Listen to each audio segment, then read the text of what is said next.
Cadence Abuse. This is Busybody Podcast, and I'm here with our in-house amazing running coach, Rachel Spurrier, who I get to co-host Virtual Run Club and Virtual Marathon Club.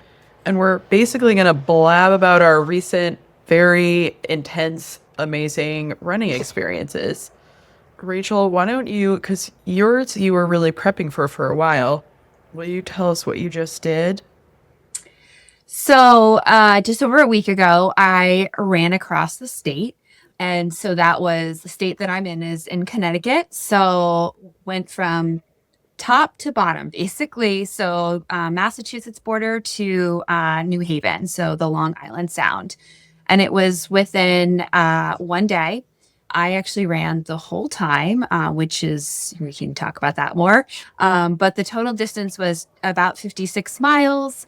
And that was the longest I'd ever run in one sort of like consecutive amount of time. So. And this isn't your first ultra, correct? And an ultra is anything over marathon distance, right? Correct. Yeah. So I've done a couple other over marathon distance events. So a couple ultra. But I still really consider myself kind of a newbie in that area. Because once you start to go down that rabbit hole and like opening Pandora's box and sort of exploring that community, you find that there's people that are doing like the most even more epic kind of unfathomable, distances and, hours running than I ever realized. So I've only done about 3 or 4 ultras. So still kind of new. I don't know, frame this a little bit, because this is always my question for people who start doing longer and longer distances. What piqued your interest? Because I think for a lot of people, and a lot of the people that we work with, 1 mile, 3 miles seems like a huge hurdle. And then when you start really joining those like organized events out there where you're doing a half or a 10K, and then you kind of make that leap to doing a marathon, it does seem like the ultra world is like this little break off where it's like now because it just what you said, it like really encompasses anything from, doing a 30-mile race to, road race, to doing a several days event where you're running all night and all day, and the considerations are very different from your usual, like, don't forget your gel and your chafing balm. No, it's like, don't forget your eye drops, and so you don't go blind from having your eyes open so long, and a couple kinds of other things. Is there a question? Yeah. So no, I mean, just going back to kind of what piqued like my interest in like even exploring this community, like let alone like me even just basically being a part of that community. I will be honest, I feel like we almost have to like backpedal a little bit, because I started kind of like what I consider like when I started running, which really means like when I actually kind of started to embrace like actually being a runner. I had been running, a couple days a week for, a couple years, like before this sort of like line in the sand. But really when I started to kind of think about doing a race, that sort of like when I realized that, oh, maybe I'm a runner now. I mean, that's a whole other topic. But so my first race was actually a half marathon. This is going way back in time. It was in my late 20s. And at the time I thought, who are these people that are doing like half marathons, let alone marathoners? Like, wow, they must be a little intense. Like that seems like kind of extreme, but I think I can, that seems like a good challenge. So I did the half marathon, and then sort of the rest is history, but not really. I thought after doing the half marathon, I kind of accomplished something that I thought was doable, but I thought that was kind of my limit. Then I went on to train for a marathon, did my first marathon, again, thought, and I actually was like, so, it was just like, it was a good experience because I like finished the marathon, but I felt like I could like barely walk for like a week. And I thought, wow, okay, so this is my limit. Like, I'll never do another marathon again. Like, even my body was like, what did you do to yourself? But, you kind of recover and you have some more time to kind of sit with it. And then you start to think, well, maybe I'll do another one. Like, maybe I'll do a few things differently so I won't have that, like, literally you can't get up without assistance kind of thing. And then, over many years, frankly, I just did more and more running. I always thought the marathon was the limit, even though I kept doing more of them. But it honestly really wasn't until the pandemic when everything was shut down and I just was kind of trying to figure out, like, well, if I don't have a race, like, who am I as a runner? And I think that was actually kind of a point where I was like, I don't need a race. Like, I don't need to have these like random distances sort of like given to me. So I kept running, and then I moved to Connecticut, and then I kind of discovered that there were like all these other ways to move your body, kind of running, hiking, power walking, run walk, whatever, on trails, etc. And I kind of just tapped into, there was more of a kind of trail runner community here than certainly living in New York City. And there were a couple races that I signed up for and I loved it. And there was just one race, the format was a little bit different, but if you did the whole thing, you could technically be like considered an ultra marathoner. So you could log that like over 26.2 distance. And I just did it thinking that's the absolute limit. But I felt really good the whole time. And I also did really well, like comparatively, and so that's kind of a nice, it's just a huge confidence boost. And I think because I just felt so good the whole time. That's when I started to almost like crack open this like false narrative that there were limits or there was some sort of like magical unicorn dust that I had no idea existed, but like that was for other people. And then, so anyway, so that's sort of like the big kind of picture of like the overall journey to where I am. I love that idea that there's like something that's really just for other people, because I think that's the two halves of the narratives we have about ourselves. One is the very real experience, like your first marathon, your body being like, "Oh my God, what did we do?" And we take those messages loudly, as as you should.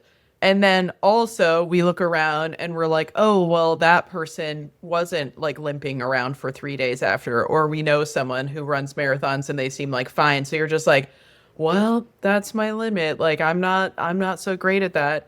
And then if you happen, what I'm really hearing is that you continue to stay curious and open, and you didn't just shut a door, and you kind of followed your instincts as life changed and circumstance changes, to just be like, oh, well, what's happening over here? Let me revisit that. And now, last time I counted, I think you've done 20 marathons, 21.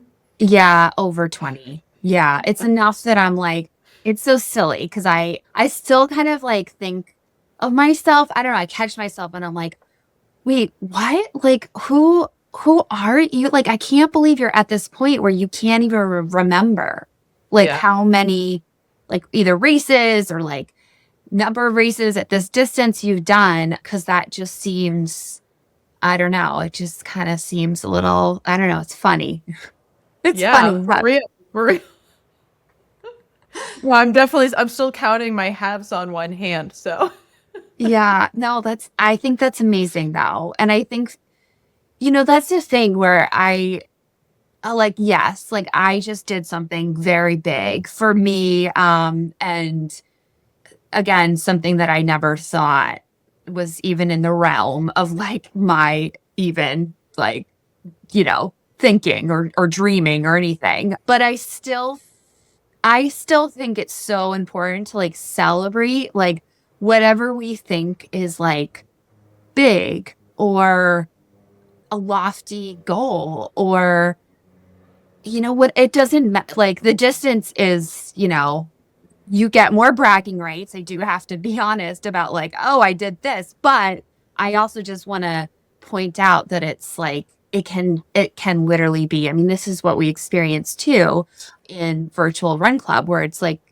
that big goal can literally just be getting out the door and running for X number of minutes, like without stopping to walk or whatever it is. And that, like, I feel like it's just important for me to like also level set too.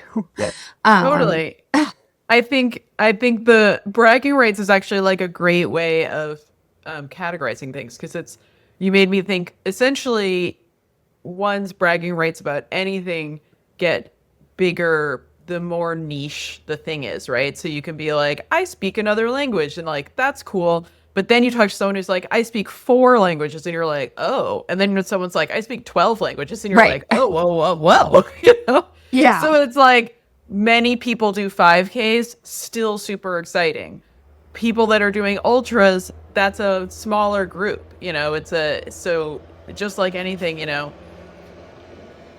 I've traveled all over the world. Great. And then someone's like, I've literally been to every country on the planet. You're like, oh, so as the group gets smaller, your bragging rights get bigger. And that's just kind of across the board, whatever our interest is. I think certainly something that I experienced. So I just did this 5-day run, hike, group retreat with Wilder Running, which is run by Lauren Fleshman, who's an Olympic athlete, middle distance runner, and author of a book, Good for a Girl, which is actually right behind me. And that was very interesting because it was in the French Alps and it was actually new terrain for her. She had never been there and she is a trail runner, but certainly she's a speed runner. So she's really a road runner. So that was very unique because she was sort of out of her element. And I think I think only one person had actually been to the Alps before. So it was very new for all of us and we didn't really know how much running would be possible. Yeah. But talking about that kind of rarefied group, suddenly there was this group of women that was like overlaying like women that like running and women that also would want to do something kind of adventurous. So there was two Iron women there who were like so impressive. And an ex-pro cyclist and just like some people that had had some very intense and extreme experiences. And I definitely the first day was like, oh no, maybe I'm in way over my head because the Yeah. terrain was like this. Yeah, and you're at elevation. It's not like these like Yeah. little like speed bumps of mountains that we're used to, really, Yeah. Well, actually, you're not at elevation like Colorado. We didn't feel the oxygen deprivation, but the terrain is so extreme. Like, we did run every day, there was opportunity to run some amount, but there were it was all single track. So we're like in a line Yeah. and all the trails. I mean, at one point there was a trail that just was these giant rocks that basically were rock steps. And you were just taking huge lunges up like on an endless Stairmaster. I learned how to use poles, which is super fun. And I actually really want to practice using them this summer to Yes. run with them because that was like a game changer. But what I wanted to say was like, here I was with some women in the group were literally just like professional athletes and really like Ironman is marathon distance in running, cycling, and swimming. So just like incredible stamina. And obviously, those women were often in the front of the pack. But my perception of being towards the back was really like they were waiting maybe 15, 20 minutes for the back people to join when we would get to markers. And then I was like, oh, that's actually not that long. It's long if it's a road race. It's not long when you're climbing up a mountain. And there were so many factors. Then when we would go downhill, I was often in the front because of many things. One, I'm not scared of falling and twisting my ankle, which is a big part of just having dance training. Yeah. And a lot of people are really scared to go downhill fast. It's hard to go downhill fast. Yeah. Yeah. So that was really interesting how the group would shift and like suddenly people that were at the back had a different skill. And one of the women who was consistently in the front was always way at the back when we went downhill because she also has knee concerns. So she would use poles and really try and take pressure off of herself going downhill. So it really shifted my brain of like, oh, this isn't like who's fitter or better. It's literally just skill and comfort and just like experience basically. And if someone is, that woman in particular lives in a city also, and she does lots of long distance running, but clearly doesn't have a lot of access to trails. So her comfort level, her experience is going to be different going downhill than somebody like me who has more access to trails and more experience doing that, and also just like more comfort tripping and things like that. But it just really blew my mind of like, there's no linear. It's really hard to just like look at a group of people and be like, oh, that person's definitely gonna be in the front. That person's, you know, the most fit, because really depending on all the circumstances that you often talk to our run club about, how your day is going, if you drank enough, what the weather's like, where you are in your cycle, like your mental state, what the conditions are that you're at, like all of that really changes. And in those extreme environments where we were like out on these mountains every day, that was very obvious. Like it became much more clear. If someone wasn't drinking enough water, it wasn't just like, oh, I'm having kind of a rough morning. It was like, oh, I'm really struggling. I'm like Yeah. struggling Yeah. because everything is just magnified in that kind of environment. Can you speak to how you learned how to shift your boundaries, or like, after that first marathon when you were like, oh, this is kind of a limit, like what does that look like with already you had a lot of experience. So like what does that look like to pull that apart into that next level? Because I have this weird way of just throwing myself into things that are kind of over my head, maybe not building like layered experience ahead of it. Yeah, I think it's a couple things. So, I think it's, I mean, I don't mean to simplify it, but there is still some key elements or factors at play. I think there's just frankly just time, and that also comes with like, experience and being fairly consistent. But because, over time and sort of with more, and what I mean by consistent is, it's essentially, being used to running like over and over again, like relative, like number of days a week. It's not like, so there's not like a mathematical like equation to it where it's like this number of miles each week or like this, whatever. But, over like a decade or more, more or less like showing up and doing the runs and whatnot, and so there's that. So that also, has led me to understand kind of a range of like effort levels or paces. And that's still change, that's still evolving. Like now I'm starting to get slower, but ironically, that's actually now in my favor because, I used to I went through a period where, I did the marathon and then I did another marathon, and then gradually my pace started to go down. Or like I got faster, and I was pretty, I started to do more specific kind of workouts to try to get myself a little bit faster. Now it's sort of like on the other swinging to the other side where I am getting slower. I frankly like don't want to go that fast anymore anyway. So there's also just like, I just have lost the desire to like want to go super fast and want those really fast times, like, sort of been there, done that. But now that I'm getting a little bit slower, I'm also going longer. So now I'm kind of, basically really embracing all of those, like, again, this is my slow. I'm putting it in sort of air quotes here. But I think I have a much better sense of, the variations of slow and the all the benefits that come with it too. So I now know I can go a lot longer, in sort of the different gears there. So I think, now that I've been able to really fully embrace that, like I just have a much better sense of like my limits, or like when I'm getting to that point where, oh, maybe I need to sort of like recalibrate here. Maybe I need to take in more fuel or water. Like I really have a much better sense of that. And, sort of all the strategies that come into that.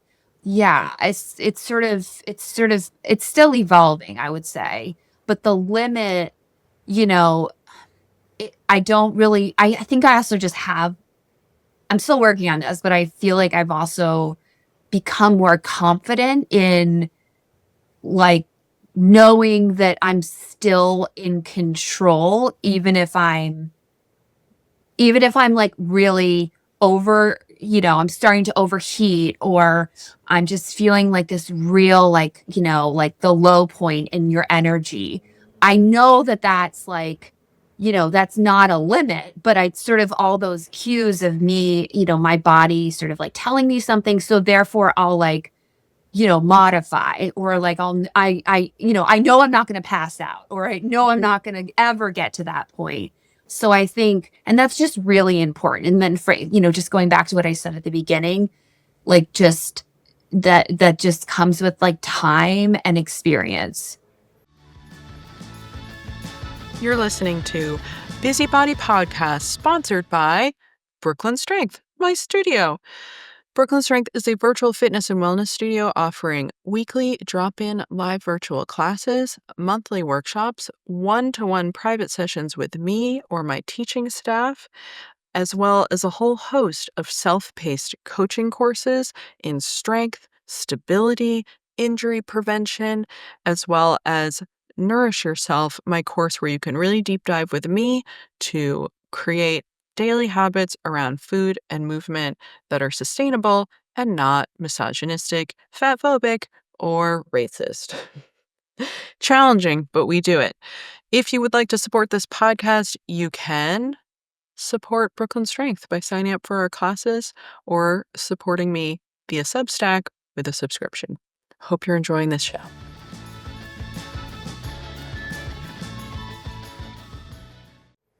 Yeah, I think what I'm also really hearing is patience, which Yeah. I think Yeah. is huge. And I think like for the average, just like going for a 20-minute run person, we don't live in a society that really encourages just kind of patience and persistence over and over again, and just continuing to kind of fight the same battle maybe for weeks, for months, for a season, and just really just be out there like, this still sucks, my ankle still hurts, I'm trying to figure this out, I can't catch my breath every time I go on this hill, like what's going on? And like, instead of just seeing all those as like, I guess I'm terrible at this, it's never going to work, just like continuing to try, just having trust that bodies adapt, I can learn, I can get stronger, I can keep experimenting. And I think like that is something that I've really learned from you too. You often reflect to me when I have questions about my own training, like a much bigger picture, and something that you've said also in our group, like if you can just get out for a walk instead of a run today, literally if you just keep doing that, you're logging so many more attempts, so many more, run adjacent experiences than if you literally just go, I don't have time and I'm not even going to go. And that's so hard to hear, go for a 5-minute run. You're like, I don't want to go for a 5-minute run. I want to go for a half an hour run. But if you make everything so binary, it's either a half hour or nothing, then you literally just, you stop logging that consistency and you stop creating that space to be like, oh, actually in that 5-minute run, you never know what's gonna happen. You might literally unlock something where you're like, I just figured out that like my left glute isn't engaging, and now I understand why my knee hurts. And like, you just never know what's gonna happen. So you might as well just get out there. Yeah. In- Yeah. Including that you might end up unlocking that you have capacity for bigger distances or different kind of adventures than you thought possible at first. Yeah. Agreed. I would also say, I'm a big advocate, and I say this a lot, in our group, but for walking. So walking sometimes gets, again, in sort of some circles, but sometimes I I still I still sometimes hear myself say this, in terms of, I have to watch my language, like, oh, I had to stop and walk, as if it's like I somehow was doing something less than, running. So with walking, I just think it's super I swear by it in terms of like, if you're kind of looking, if I'm really, I try not to do this too much, but if I'm really kind of taking like a calculated look at, and sort of analyzing like my training and my miles and my time on my feet, I probably do, this is just a general like guesstimate here, but I probably log about 30% of my like miles through walking. And it really, I think it's so helpful no matter kind of what you're seeking. So if you're going after like doing a mile as that's your sort of your A goal, or it's a 5K or 10K, whatever it is, walking is incredibly important. It's great recovery. I feel like we can hide it with, or meaning like you can integrate it into our lives without even really realizing it. Like, you have a dog, if you have a child, like if you need like a mental health break from work, like just go around the block, like clear your head. But I feel like when we log it as a workout, I feel like there's a little bit of validation there, but it actually can be really helpful too, because that's like just more time on your feet. So for me, if I'm really going the distance, it's less impact. So I'm not doing all my miles like pound, pound, pound, pound, pound. And I'm still able to get like a lot of benefits from, the lesser impact, but still time on my feet. So that's just another thing that I feel like has been a huge game changer for me. And frankly, I think it's just another, maybe another reason why I haven't actually gotten seriously injured. That, because, if I was just doing all running, like that would be be a little tricky. It'd This be is like a red. yeah, and I think this is a place that the running world can seem really intimidating to people from the outside. There's often a lot of metrics kind of thrown around, or if you're around like a runner who's always like, I run X amount of miles every week or every day, you're also the first person that really got this idea into my head of time on your feet versus mileage, because mileage is what people always talk about, and that's what's supposed to be so impressive, is running a marathon or running 6 miles every day or whatever. And then but you often talk about it's really time on your feet. And so on this trip, I was like, this was really when that is very clear, because every day we were only logging between 6 and 8-ish, maybe 10-ish miles, but it took us 6 hours, six Yeah. and a half, 7 hours. So that's very different than someone doing a little 40-minute run of the same distance, or a 50-minute run. Like, we were on our feet all day, using our bodies all day, and having to fuel for that, and, layer for that clothing wise, and take so many things into account. And it's similar to what you often say about paces when someone runs like a half marathon or a marathon at a quote unquote slower pace. They are also logging so much more time on their feet, and it's a very different experience. I have a friend that runs the half every year, and he runs it incredibly fast. He's like in the pack that's right behind the like pro pack. And he basically, like, he starts and finishes in the same weather. He doesn't need any food because it's so short. I think he has like Yeah. one gel at some point. He doesn't need to carry water. He's done before anything has really happened. Meanwhile, I have to carry like snacks, water, sunscreen replacement, chafing stuff. Like, I'm going to be out there for basically double the amount of time, if not more than Yes. he. And I'm literally having so many more experiences, including psychologically. Like, I am experiencing that crowd for longer times. I'm experiencing like hearing people talking around me, interacting with people. He's going so fast. He's not even, he's not chatting with someone next to him. I'm like, yeah, you know, totally it's a different whole experience. different Yeah. thing. I'm like mentally exhausted in a different way at the end. But definitely in this experience that I just had, I was like, oh, I don't even want to put this on Strava because it's people are gonna be like, oh, 6 mile hike, like who cares? And I'll be like, yeah, you gotta see that it took 8 hours. Like that isn't because we were poking along, it's because we were literally climbing the Alps. Like that's Yeah. what that means. Your elevation gain must have been insane It was though. insane. It was like Yeah. 2,000 feet a day or something like that. That's It was crazy. it was Yeah. crazy. I mean, Uh, crazy in a good way. That's like, it's yeah. epic, I should say. Yes. Yeah, it was. I mean, I have a photo in front of where we were staying downtown, like at the foot of the mountain, where our guide is pointing to this little blip on the mountain. And that's where we were going to stay the night one night. And it was really cool and so powerful to be able to get all the way up there and look down on the town on Chamonix from the top and just see, little tiny twinkling lights of this city, little town so far away, and know that we got there from our feet, just from That's our legs. amazing. Like that was crazy. That is That's, very addictive. I can really see how all our guides just started by like going on a trip and being like, oh, that's so fun. What if I just did that more often? And now they just live their whole lives climbing up and down the oh, Alps. amazing. Amazing job. But I have to say, with my group, we had women in their early 50s. Our guide was chatting with me one day, talking about how she was going through menopause. Like a lot of the boundaries that we think are just like, up now is the decline. Even I had this idea that running must be easier if you have longer legs, but both the Iron women were very short with Mm. short little legs, and they were up front, like all the kinds of thoughts that I had of like any kind of boundary, any kind of limitation.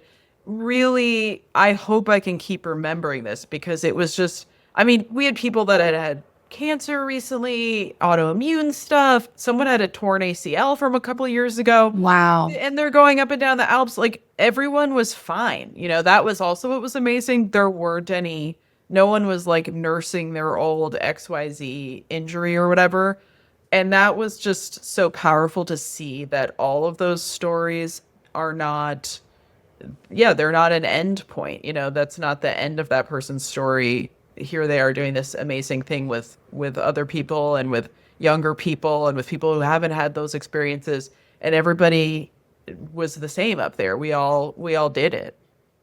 Yeah. I love that so much. I mean, it's even for me, like and this is not my quote. I've heard this, someone else said this, but,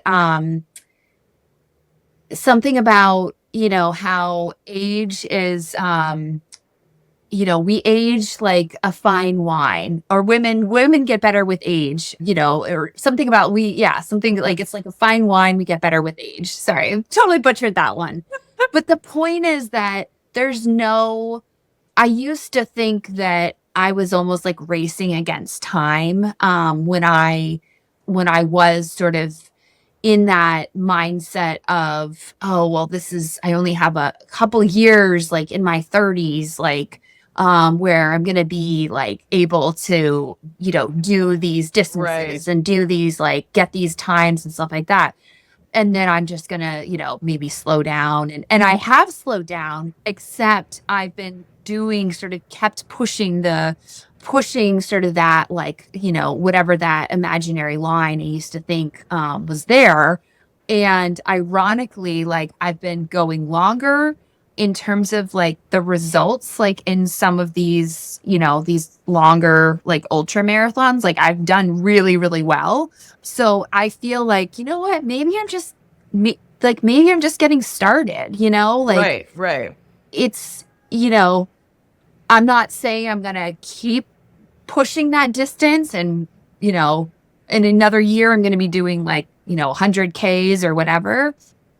But it is curious, something just to kind of like mull over, just knowing that, like, you know, we're in our 40s and we know a decade from now, like, what are we going to be doing? Like, and have like your experience too with seeing other people like who are, a decade older, like doing these really epic things. So Yeah. I just think that's like a good, I don't know, it's something to kind of like look up to and like use that as like a inspiration too. Yeah, I think something that I learned too from being around athletes that are, essentially more experienced than I am, more accomplished in terms of like literally doing, professional or just like really huge events.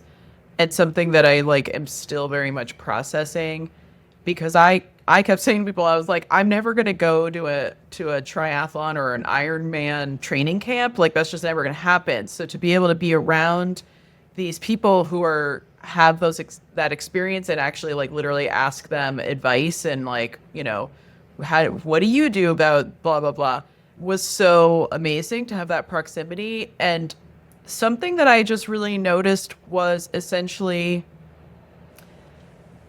it's so simple. Like they just have had comfort with a level of exertion that is still really new to me. And that made it actually seem not very there was no mystery. It was just like, oh, you literally have logged the hours. Like it's everything we're saying, but to just literally be next to someone running who clearly is just more comfortable than you are doing Mhm. what we're doing. I was like, oh, and I'm looking at them in real time. I'm like, you're not magical. You don't have some magical body or like you said, like unicorn dust. I can just tell that to you, this is really normal to some extent. And so that is where you have less boundary than I do. I'm so much of my experience the first day when I felt really overwhelmed was literally feeling overwhelmed physically, m- visually. It was so amazing and kind of Yeah. like it was just like sensory overload. And I was just like, oh my God, I don't know if I can hack this. But even just every day, there was less of that because I was like, oh, I get what the terrain is. I know I like figured out the best way to dress. Like all those learning steps started to kick in, and then my roommate was the ex pro cyclist who still is just like an insane athlete. She just doesn't like to race anymore. And one day the last day we were like still going up. We were hiking up and up and up and up, and we were almost to our end point where we would eventually turn around and start going down. And I was just like working at full capacity, just heart rate up, sweating, using the poles, fully just like, I mean, at this point, exhausted because it was like day 5, like just exhausted. And I was using like both poles and like hauling myself forwards, like, and literally just talking out loud to myself, going like, go, go. And she's walking next to me, and granted, she is taller and has very long legs, but she was like walking next to me, and she's been in the Alps a bunch. She was the only one that had been in the Alps a lot, and she was singing, like she was just like doo doo doo, and then she started laughing, and I was like, "Are you laughing because I am? We're having such opposite experiences right now. I am like at my absolute limit. I am talking out loud." Trying to continue. I can see where we're ending, and we don't ever seem to be getting closer. And I'm just like willing myself words, and you're like literally singing a song. And she was like, "No, I'm just laughing because like, why are we doing this to ourselves? It's so extreme." And I was like, "Cause we're having a great time."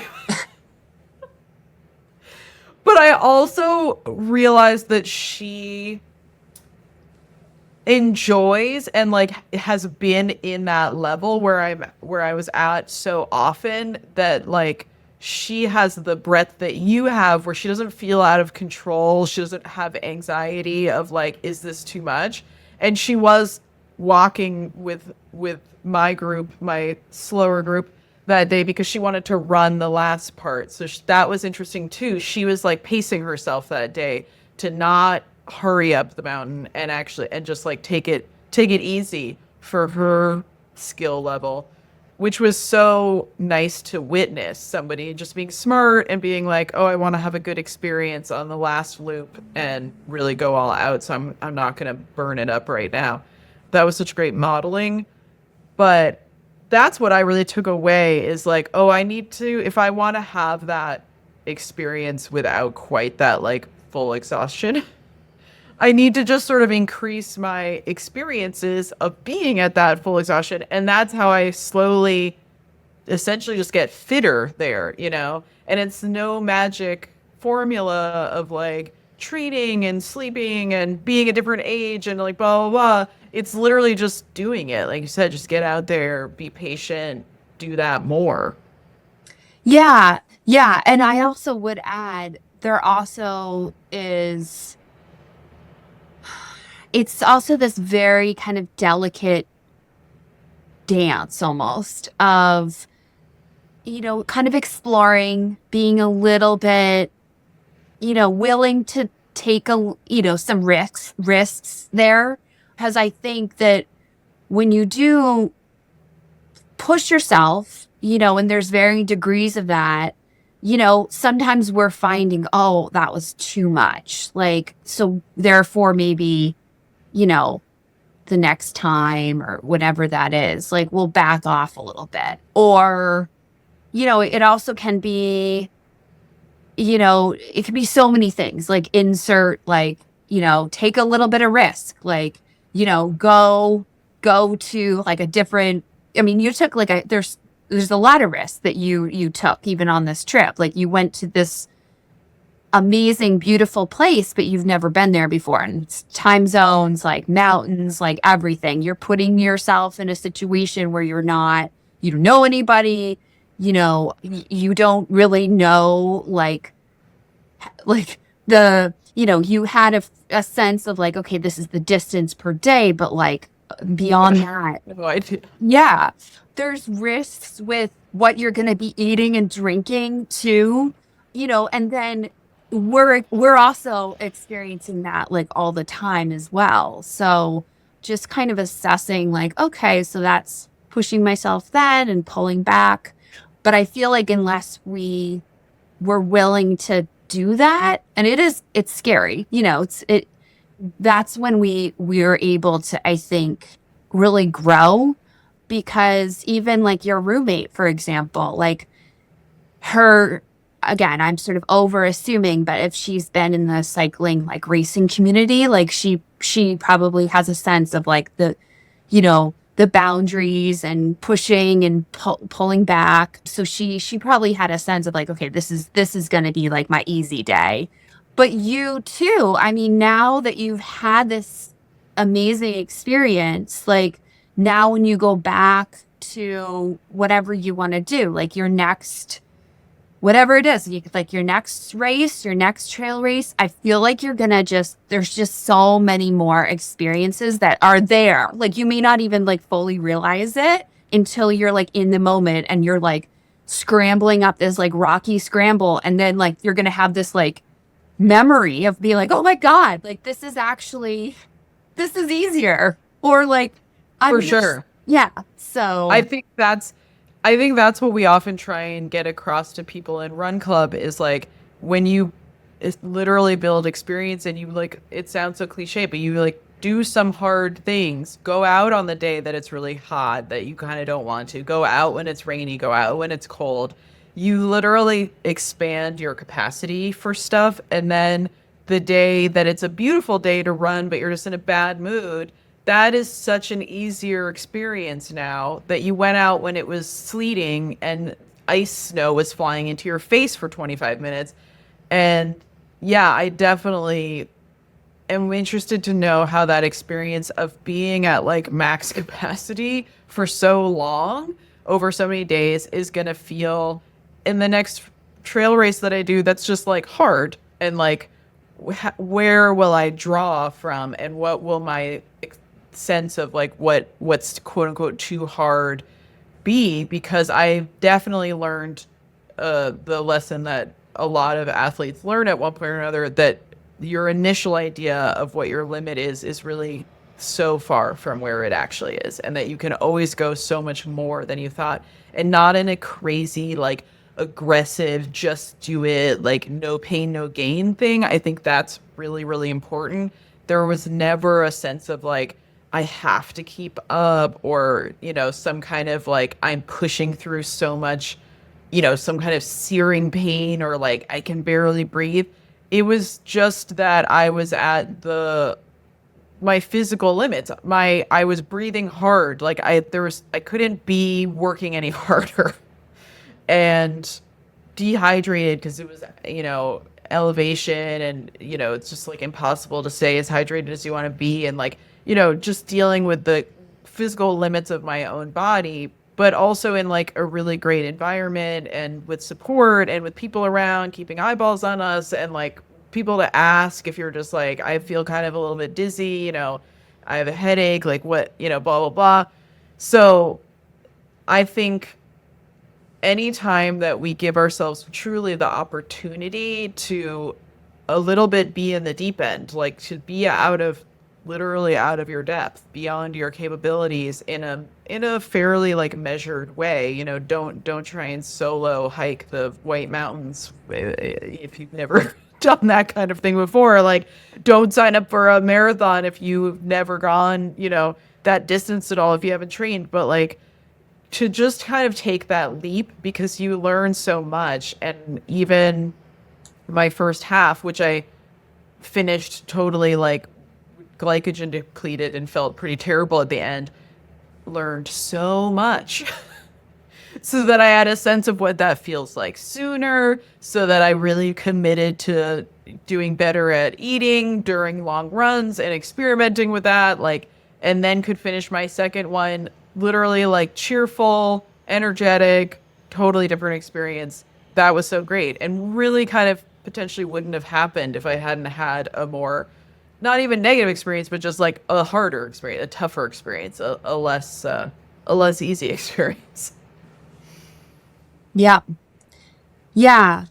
I mean, that reminds me actually, when I was training for the run across the state that I just did, I, you know, I will be honest, like I didn't like wing it. Like, I mean, that would just be silly, but I didn't, so one thing I've also been, I feel like I've actually been better with the last few years is not being super rigid and like taking things like too seriously. So, and I don't want to say like, oh yeah, like I just kind of went from 0 to 60, like I just didn't do anything. But it's really just trying to sort of lean into like, you know, yes, I do a lot of, I put in a lot of miles, but I don't, there's days where like if I'm not really feeling so great, like, and I, think I should probably still do a certain number of like miles, like I'm just gonna back off. Like I may still go out and do something, but I'm not gonna like force myself. The other side of it is there are some key kind of runs that I know I needed to do. So just so I could feel, okay-ish, and feel confident, like I could do the whole distance. So for an example, like I knew that the weather was going to potentially be a factor because the event was in like it was just over a week ago. So it was early September. Now the 10-day forecast showed that the weather was actually supposed to be like great. It was supposed to originally be like low 70s as a high, no humidity, and I was like, "Oh, that's going to be awesome." But as it got closer, like the temperature kept like creeping up, and I like kind of had like a few kind of like holy crap moments, because it was definitely not ideal temperature like on the day of. But go backing up like in early August, I knew that I really needed to have a couple really really long runs that were going to just kind of suck. Like it was, I knew couldn't control the weather, but I still wanted to be like, have those runs in environments that more or less might kind of simulate what it might be like on race day. So I would be prepared. I really don't like running in hot and humid temperature. Like not a lot of people do, but I still wanted to be like somewhat prepared, but also kind of put myself through that like uncomfortableness so I would know like some of those signals of like, heat exhaustion or, dehydration and all that kind of stuff. So I did do a couple really big solo long runs in hot and humid conditions. And honestly, I think I'm so glad I did that because on race day it was like in the 80s and humid. But that's just another example of like, just trying to find those moments or find those examples of, you know, trying things out that might be uncomfortable because that can give you just like it's great physically for like those adaptations to happen, but it's also so good on other levels to really, show like, demonstrate what the limits might be and then how you can react to them. Yeah, and I think what you're also talking about is like these are all ways that we build trust with ourselves and with our bodies, and I think that's like the big learning curve that we see in the run clubs and the marathon club is like you have to log a certain number of just hours with yourself to be able to move out of the more rigid thinking of like I have to do this many miles or like I'm using this like couch to 5K thing and I can't miss any of the workouts. You have to kind of get to a point where you can hear and read the signals from your body and you've been in certain circumstances before and you've gotten in and out of trouble basically with yourself. You've had the moment where you're super dehydrated and been like, whoa, I know what that feels like now. Or like, you've experienced pushing yourself too hard. That way you can then have this nuance that allows you to really grow and develop in a way that is so fruitful. And that's like such an exciting place. And it does take some time. I think you said earlier on in our conversation, like a decade, you were just kind of casually saying in terms of your own experience. I think people just, we live in such a like get what you want right now culture, but it really part of what I love about running is that it is such a metaphor for just like life, meditation. It becomes an analogy of all these things. We literally overcome things by just being out there on our feet. You have experiences that challenge your ability to be responsive, to be reflexive, to be like, oh, I went out in my t-shirt and now it's raining and windy and I'm cold and I'm 25 minutes from home. How am I going to deal with this? Am I going to like cry about it? Am I going to get a cab home? Am I just going to run? Am I going to like be creative in some other way? Like, and how that influences the rest of our life. So that's also what I really hear is like when you put yourself in circumstances both with patience and curiosity, essentially you end up developing a sense of safety and trust in yourself. And I think also like that's what I experienced the first day. I felt really totally out of my element and like very physically exhausted. And I basically felt the way I feel like after a big race. And I was like, oh my God, it's the day one. Yeah. And like, I feel like I need to recover.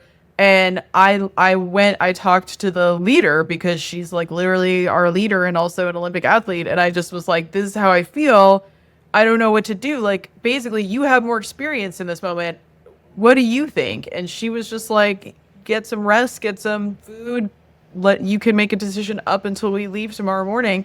And as soon as I woke up in the morning, I knew I was fine, but like that was literally my lack of experience there. Like I haven't done essentially a stamina event over a multi-day stamina event. And I needed to reach out to someone else to be like, is this normal? Is this okay? And then once we were there, I could check in with my own body and be like, every night kind of do my own little mental checklist and be like, aches and pains, how are my joints? How's my gut? How's my head? Like, so that I think is something that I just find really exciting about this sport is it doesn't matter if you're going for 15-minute runs around the block every couple of days or doing something like what we just experienced. It's the same metric of like, can you check in with yourself? Are you staying open? Are you be putting the time in to just continue to grow and learn, even if your distance doesn't change, even if your pace doesn't change, but allowing yourself to run when you're in a bad mood, allowing yourself to go out when the weather's not perfect, allowing yourself to go out when you just feel like crap and like this isn't what you want to be doing, and just discovering what happens when you do that. Yep. Agreed. I also think it's interesting too because I experience this every so often. I still do. And I'm sure you do as well. I mean, but others I'm sure, have this, and I don't know how to describe it any other way, but there's a sense of like not feeling like essentially sort of like imposter syndrome where it's like I still sometimes think of myself as being like, who is this like I shouldn't be here. Like I Right. should like who am I to be a part of this group or like all these other people around me just seem like they are so much more experienced and all this stuff. And I feel like that there's still maybe an element of truth to that. Like, sure, like when I show up to some of these races, like, what the first time I did an ultra, like I couldn't figure out how to stop my watch because I had just gotten this new watch that like the battery life was going to be like so much longer because I knew I was going to be out there for a long time, and I couldn't figure out how to stop it when I finished. And this one woman was like, "Oh, don't worry, I just did 100 miles like with that watch. It's a great watch." And I'm like, "What?" And there's a lot of people like in those communities that are like have done those distances. Like they do this like, every month or something. And you're like, what? This is crazy. However, like you are still like part of that group. Like you're not an outsider. I know it feels like that a lot. And I think for a lot of people kind of coming into Virtual Run Club, like that they may feel like that. But, you know, we're all here together. I think there's still some like very similar experiences, like some commonalities that are still, something that we can like tap into. And I think it's just really also important to like remind ourselves that like we're like everyone started somewhere. But Yeah. it's just a matter of like, kind of realizing that like we are ourselves, like we're kind of part of that like bigger picture. So Yeah, absolutely. I think the thing that's so funny, and it's like this kind of snake eating its tail thing, is people feel excluded from the running community, so they don't join the running community, so they don't get to have those experiences of being included. yeah, And that's something that I often say to people in the group is like, just sign up for a 5K, even if you're just like, I'm not sure I can even do it, even if you're just going to walk the whole thing, which, as we said, is totally fine. And you'll find out a bunch of people walk it, because when you're there, you're going to see people who look like you. You're going to see people who are slower than you. You're going to see people who are like, the last half I did, I saw people running with like knee braces on, all kinds of things that I was just like, oh, any concern I had, somebody yeah, else is out there that wasn't even a concern. They're just like, whatever, I have a knee brace on and I'm running. So it's so once you actually take that step to join the community, then you realize you are a part of the community. And even the experiences that we've had, which are these like more extreme and kind of even smaller communities, no one is looking at you as though you shouldn't be there. And that was, I mean, and that's such a wonderful feeling. Like it was super cool to be with these women who are so accomplished physically, athletically, and everyone's just like, yep, we're all here. No one is keeping score in some way. yeah, And I just want to close with, just in terms of like the stories that we have both about ourselves, but also other people, something that I learned was that some of these women who are very elite in like literally being Olympic athletes or, kind of top competitors, they actually are very lonely. They kept saying, because no one wants to run with them. And so they're outside of the group in this different way, where because of their accomplishments and because of their abilities, they don't have people to run with regularly. And if they do, they're like, it's really annoying because I can tell that they're secretly trying to race me.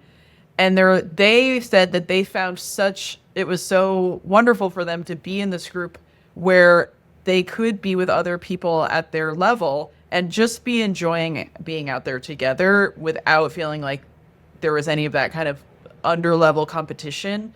And that really opened my mind. And I was like, I want to really hold on to that, because I think it's also a thing when you are starting out, or you're trying and you're growing, but you're also just like, it's not as easy for you as it is for other people. You can have this story of like real kind of bitterness, like, oh, like that person she always wins every time, or like those fast people, blah, blah, blah. But then I got this whole different perspective where I was like, oh, first, it's hard on both ends. That other person also like can't just invite their friend to go out with them because they're going to be way faster. And then if they say, my roommate was one of those people too. She said she always says to people, oh, I could just slow down to run with you. But then she says people go, no, no, no. And they're like so horrified. And then she's like, I want to slow down to run with you.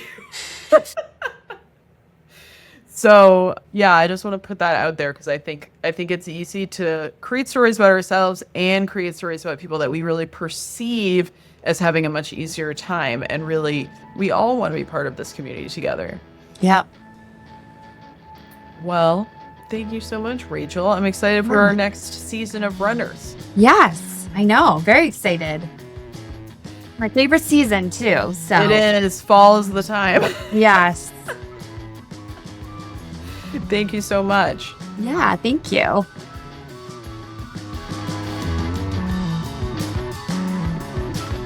I'm Cadence Debuse. That was Busybody Podcast. I'm the founder and owner of Brooklyn Strength Studios. You can find me on Instagram at Brooklyn Strength. You can find out more about my offerings on my website, brooklynstrength.com.